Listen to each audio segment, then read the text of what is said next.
नमस्कार, मैं हूँ रुचि शर्मा। वेब3 की तमाम बड़ी खबरें लेकर हाजिर हैं हम। भारतीय रिजर्व बैंक ने कॉल मनी मार्केट में अपनी सेंट्रल बैंक डिजिटल करेंसी का परीक्षण शुरू कर दिया है। कॉल मनी मार्केट एक ऐसा प्लेटफॉर्म है जहां बैंक मार्केट डिटरमिन्ड रेट्स पर आमतौर पर एक दिन के लिए शॉर्ट टर्म फंड्स लेंड और बोरो कर सकते हैं।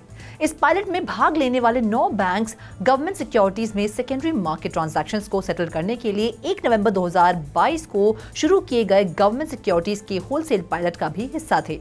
होलसेल सीबीडीसी पायलट में भाग लेने वाले बैंक्स में union bank of India, state bank of India, HDFC bank, ICICI bank and bank of Baroda शामिल है।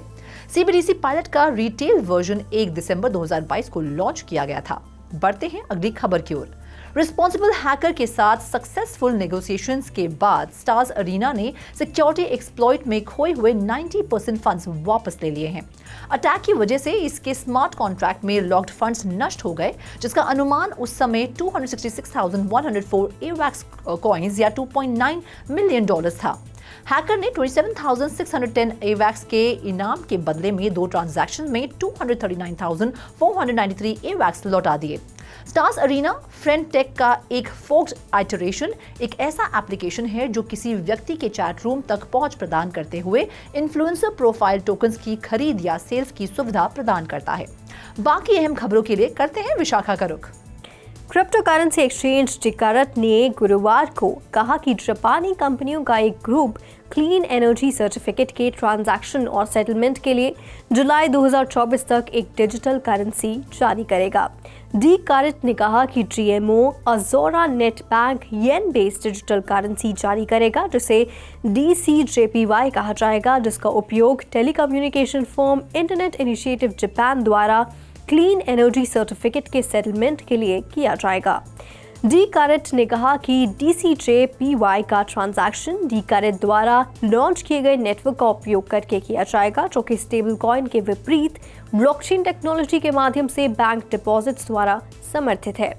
ये लॉन्च जापान को अन्य देशों के साथ अलाइन करेगा जिन्होंने बैंक डिपॉजिट्स और ब्लॉकचेन टेक्नोलॉजी द्वारा समर्थित सेंट्रल बैंक की संख्या में वृद्धि देखी है और सेंट्रल बैंक की अपनी डिजिटल येन जारी करने की योजना को प्रभावित कर सकता है। डिकारत टेक्नोलॉजी का उपयोग करने के इच्छुक जापानी कंपनियों के कंसोर्टियम में चर्चा आयोजित करके एक डिजिटल करेंसी के लॉन्च का नेतृत्व कर रहा है। बढ़ते हैं अगली खबर की ओर। एलामीडा रिसर्च के पूर्व सीईओ कैरोलिन एलिसन ने एक्सप्लोजिव क्लेम्स किए हैं कि सैम बैंकमैन-फ्रीड ने बिटकॉइन की कीमतों में हेरफेर करने और इसे $20,000 के निशान के नीचे रखने की साजिश रची थी। एलिसन के स्टेटमेंट्स FTX ट्रायल के दौरान बिटकॉइन की कीमत में संभावित छेड़छाड़ और फाइनेंशियल रॉन्ग डूइंग के बारे में चिंताओं को सामने ला रहे हैं। एलिसन के अनुसार बैंकमैन-फ्रीड ने कीमतों को आर्टिफिशियली सप्रेस करने और उन्हें $20,000 के निशान से नीचे रखने के प्रयास में सक्रिय रूप से बिटकॉइन बेचने की कोशिश की।